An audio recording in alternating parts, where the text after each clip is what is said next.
हम करेंगे हर मजलूम की हिमायत। बिस्मिल्लाहिर्रहमानिर्रहीम। अस्सलाम वालेकुम। मैं हूँ हुरैन फातिमा और आप देख रहे हैं हिमायती न्यूज HD चैनल। नजर डालते हैं आज की अहम खबरों पर। ब्रेकिंग न्यूज, तब्दीली, खालिद मेमन को SHO थाना सुखन तैनात कर दिया गया। मलिर रिपोर्ट, हाकम अली दल। थाना सुखन में अहम इंतजामी तब्दीली के बाद खालिद मेमन को नया SHO तैनात कर दिया गया है। खालिद मेमन एक फर्शनास, काबिल इत्मीनान पुलिस ऑफिसर के तौर पर शोहरत रखते हैं। थाना के आई में 2 मरतबा तैनात थे और न्यू कराची में भी तैनाती रही है। इसके अलावा काफ़ी सर्विस अच्छी रही है और जहां जहां उन्होंने खिदमत सर अंजाम दी वहां जराइम की शरह में नुमाया कमी देखने में आई। रोजनामा हिमायती न्यूज़ को उम्मीद है कि खालिद मेमन भैंस कॉलोनी और इसके इतराफ में जराइम पेशा अनासर के खिलाफ मुआसर हिकमत अमली इख्तियार करेंगे।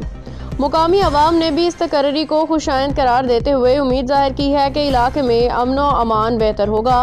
डकैतियों, मोबाइल स्नैचिंग, चोरियों, कब्जा माफिया और दीगर जराइम पे काबू पाया जाएगा। रोजनामा हिमायती न्यूज़ के CEO नजर हिमायती की जानिब से SHO खालिद मेमन को खुशामदीद कहा गया है। रोजनामा हिमायती न्यूज़ के सीनियर रिपोर्टर हाकम अली दल ने खसूसी मुलाकात की और वेलकम किया। हिमायती न्यूज़ की पूरी टीम उनके लिए नेक तमन्नाओं का इजहार करती है। अब तक के लिए इतना ही। मजीद खबरों और अपडेट से बाखबर रहने के लिए देखते रहें हिमायती न्यूज HD चैनल।